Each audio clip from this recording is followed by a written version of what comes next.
It is a piece of wool, not gold, not a jeweled cross or a sealed vault full of documents that would rewrite the history of the Western world.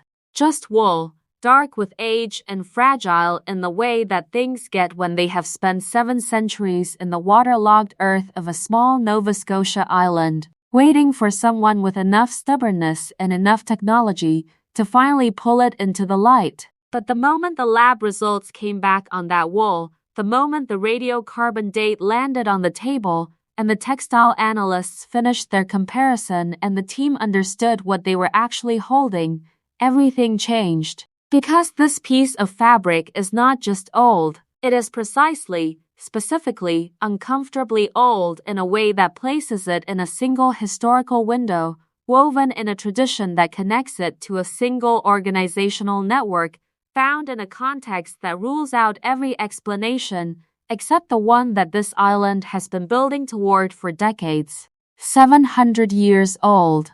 European. Medieval military and monastic weave. Found in the original construction layer of the most elaborately engineered treasure site in the history of North America. The Knights Templar were here, and a piece of their wool just proved it. Hey everyone, if you are new here, hit that subscribe button right now because you picked the perfect moment to find this channel. And if you have been here from the beginning, you already know that today is the kind of day we have been waiting for together. Drop a comment below and tell the community where in the world you are watching from tonight. And what a night it is to be part of this community, because what the team has just pulled out of the ground on Oak Island is not another fragment that gestures toward the answer without quite delivering it. It is a datable, analyzable, forensically documented piece of physical evidence that places a specific organization on this specific island at a specific point in history, and that organization is the one whose engineering fingerprints are all over the money pit, whose maritime capability makes a transatlantic crossing in the early 14th century entirely plausible, and whose sudden violent suppression in 1307 gave them every reason in the world to sail as far west as their ships could carry them and bury what they had built beyond the reach of everyone who wanted to destroy them. The theory just became evidence. Stay with this. To understand why a piece of wool carries this much weight, you have to understand what textile forensics can actually establish about an object and the people who made it. Because the information encoded in the way something is woven goes far deeper than most people realize. Radiocarbon dating applied to organic fiber can place a sample within a window of decades rather than centuries, when the conditions of preservation are favorable, and the conditions in the waterlogged anaerobic soil of Oak Island have been remarkably favorable for organic material across a range of previous finds. The date returned for this wool sample is late 13th to early 14th century, which is not a loose medieval approximation. It is a precise historical window that opens in the years when the Knights Templar were operating at the peak of their power, and closes in the years immediately following their suppression, a suppression so sudden and so total that it produced one of the great historical mysteries of the medieval period by leaving 18 ships' worth of Templar assets completely unaccounted for. Beyond the date, the weave structure of the fabric carries information about the tradition in which it was produced.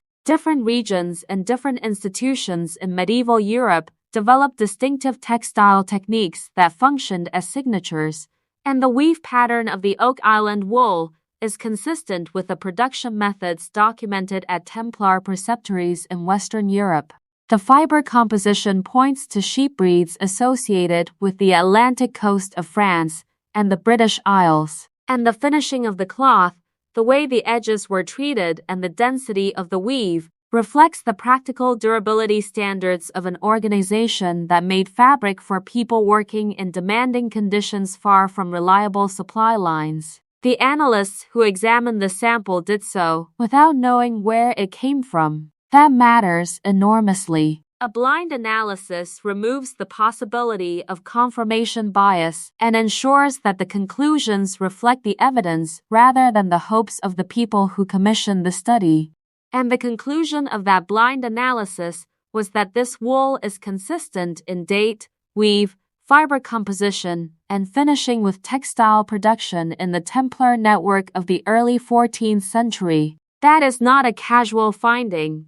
That is a forensic match. The Templars were serious textile producers, and the scale of their involvement in the medieval wool trade is something that most popular accounts of the order completely overlook. The order operated agricultural estates across England, France, the Iberian Peninsula, and the Italian states that produced wool commercially alongside their military and financial operations. Templar preceptories managed sheep flocks of significant size and produced cloth that was distributed within the order and traded externally through the same network of financial relationships that made the Templars the first international banking system in history. The cloth made within the Templar system was built to specific standards of durability because the brothers using it were operating in environments ranging from the deserts of the Holy Land to the Atlantic coast of Scotland, and the fabric needed to hold up across that entire range of conditions,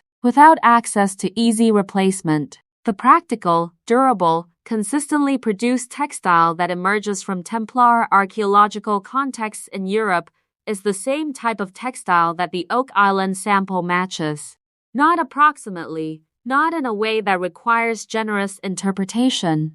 And the specific measurable characteristics that textile historians use to make these determinations. The wool on Oak Island was made by people who knew how to make it this way because they had been making it this way for generations, as part of an institution with the resources and the organizational continuity to maintain consistent production standards across decades and across geography. The harder question, and the more consequential one, is not who made the wool but how it came to be in the ground of a Nova Scotia island in the early 14th century. Wool does not cross the Atlantic by itself, it crosses with people, and transatlantic voyages in the years around 1307 were not casual undertakings. They required ships of real ocean-going capability, crews with genuine blue water experience, navigational knowledge sufficient to find a specific destination rather than simply surviving the crossing, and the organizational backing to provision and equip an expedition of that ambition. Almost no entity in early 14th century Europe possessed all of those things together. The Templars did. The Templar fleet based at the port of La Rochelle, on the Atlantic coast of France, was one of the most capable maritime forces of the medieval period.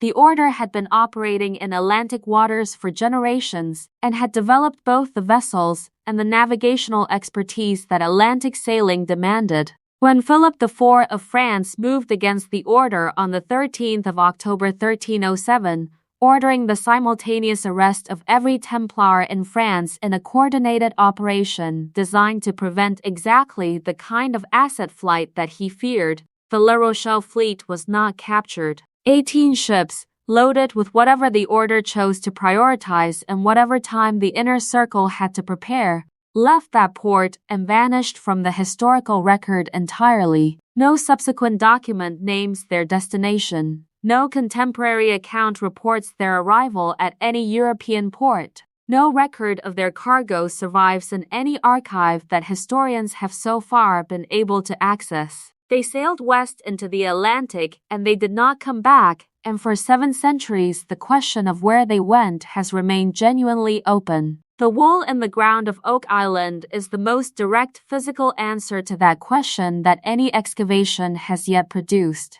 The money pit has always been the most powerful argument for the Templar theory, and the wool makes that argument stronger in a specific way that deserves careful attention. The engineering of the money pit is not consistent with any organization that historians have proposed as an alternative to the Templars. The flood tunnel system, the hydraulic defense mechanism that connects the pit to the ocean at a precisely calculated depth and activates automatically to defeat excavation attempts, required a level of technical knowledge and practical engineering experience that was not widely distributed in the medieval or early modern world. It required understanding of hydrology, of soil mechanics, of long-term structural behavior, and of the specific challenge of building something designed to function reliably without maintenance for an indefinite period. The Templars built infrastructure of this quality routinely. Their castles in the Holy Land incorporated hydraulic systems of comparable sophistication. Their tunnel networks in the Levant demonstrated the same combination of engineering ambition and practical precision that the money pit represents. The organizational knowledge required to design and execute the Oak Island construction was precisely the kind of knowledge that the Templar Order had accumulated over nearly 2 centuries of building in demanding environments with high stakes. No other candidate for the builders of the money pit comes close to this profile. The Templars match it completely, and now the wool places them physically on this island in the period when the construction must have occurred, which means the argument is no longer built on inference and historical plausibility alone. It is built on a forensic match between a physical object and a documented historical organization. What the team is sitting with now is something that this search has been building toward since the first shovel broke the surface of Oak Island more than 2 centuries ago. And the weight of it is visible in the way they move and speak and look at each other across the excavation site. This is not the excitement of people who think they might be close to buried gold. This is the gravity of people who understand that confirming the identity of the builders changes everything about what the builders might have brought here. Because the Templars were not casual treasure hunters who accumulated a fortune and needed somewhere to hide it. They were an institution, nearly 2 centuries old at the time of their suppression, that had operated at the center of medieval European religious, financial, and military life and had accumulated in that time not just wealth but knowledge, documents, objects of historical and religious significance, and the institutional memory of an organization that had been present at some of the most consequential events of the medieval world. What they buried on Oak Island, if the wool and the engineering and the decades of accumulated evidence are pointing where they appear to be pointing, was not just money. It was the inheritance of an order that knew it was being destroyed and chose to ensure that what it had built would survive even if the people who built it did not. That inheritance is in the ground. The wool proves who put it there, and the team is closer to reaching it than anyone has ever been. The equipment is running and the excavation is continuing, and the island is doing what it always does, which is resist with everything it has while simultaneously making it impossible to stop. The flood tunnels are still a factor, the depth is still a challenge. The engineering that has defeated every previous retrieval attempt is still functioning after 7 centuries with a reliability that is itself a monument to the people who built it. But the wool is in the evidentiary record now, and it does not go away. 700 years old, forensically matched to the Templar textile tradition, found in the original construction layer of the most elaborately defended buried site in North American history. Whatever argument anyone wants to make against the Templar theory of Oak Island has to account for that piece of fabric, and what it means, and how it got there. The Knights Templar sailed west in 1307 with 18 ships and the accumulated wealth and knowledge of one of the most powerful organizations in the medieval world. They found this island. They built the money pit with the engineering sophistication that was their institutional signature. They buried what they carried, and they sealed it, and they left, and they did not come back. And 700 years later, a piece of their wool came out of the ground and told the whole story to anyone willing to listen. What comes next, you do not want to miss.